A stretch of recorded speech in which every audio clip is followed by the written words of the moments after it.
So for decades now, we've seen solar power just get better and better, right?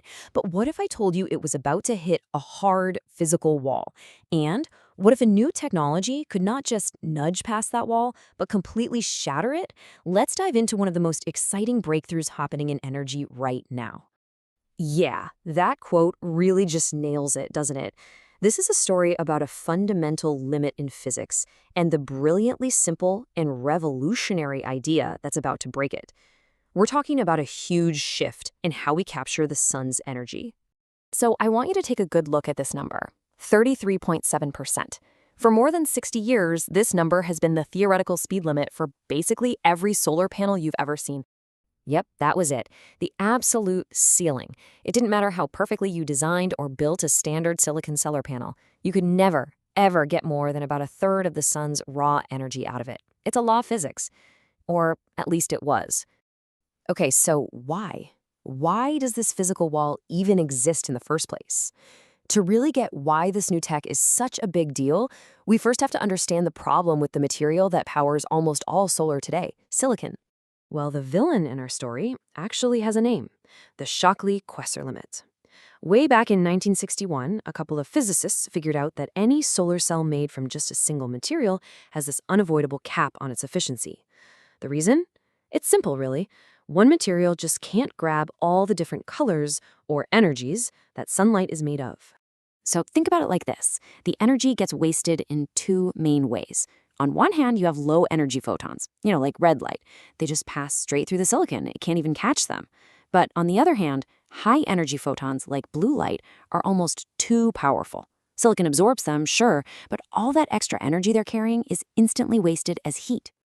And honestly, this quote just perfectly captures where we are right now. The best commercial silicon panels are already getting close to 25% efficiency. We're getting really, really close to that theoretical 33.7% limit, but the gains are getting teeny tiny. We need a whole new lemon. Okay, so that brings us to the hero of our story, the tandem cell. And the idea behind it is just so elegant. If one material can't catch all the different kinds of light, why not just use two? It's kind of like a specialized tag team, You have a top layer that's designed specifically to catch that high-energy blue and green light. Then all the leftover lower-energy red light just passes right through to the bottom silicon layer, which is already perfect for grabbing that part of the spectrum. Two layers working together, wasting way, way less energy. Now, this idea of stacking cells, it's not brand new. It's actually been used on satellites for years. The problem was the materials were just ridiculously expensive. So what changed? Well, we found a magic ingredient, and they're called perovskites. So, what's so great about perovskites?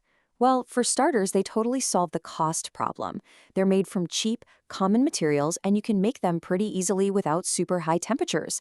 But the best part? You can actually tune them, changing their properties to create the absolute perfect partner to sit right on top of silicon. They're a game changer. And this chart just lays it all out. On the left, that's where the best commercial silicon is today, around 25%.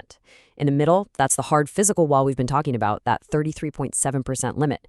And on the right, that's the lab record for a silicon perovskite tandem cell. It has already smashed right through the theoretical limit for silicon alone. I mean, this isn't just a theory anymore. It's already been done. Okay, but of course, there's always a catch, right? Taking something that works on a tiny, perfect little square in a lab and figuring out how to put it on millions of rooftops, well, that's a massive engineering challenge. And you can see the hurdles pretty clearly here. I mean, silicon is basically a rock. It lasts for 30 years out in the snow and the rain. Perovskites, at least for now, are a lot more fragile. They don't love moisture or UV light. Scaling up manufacturing is a huge deal, and yeah, most perovskites have a tiny bit of lead that needs to be safely contained. Solving these problems is where all the R&D is focused right now. So let's say we do solve these problems. What's the payoff? Why does getting a few extra percentage points of efficiency matter so much? Because it completely changes the economics of energy as we know it. It all comes down to this one key metric, LCOE, or the levelized cost of energy. It's basically the total cost to build and run a power plant divided by all the energy it'll ever produce. And if you can get way more energy from the exact same size panel, well, the cost of that energy just plummets.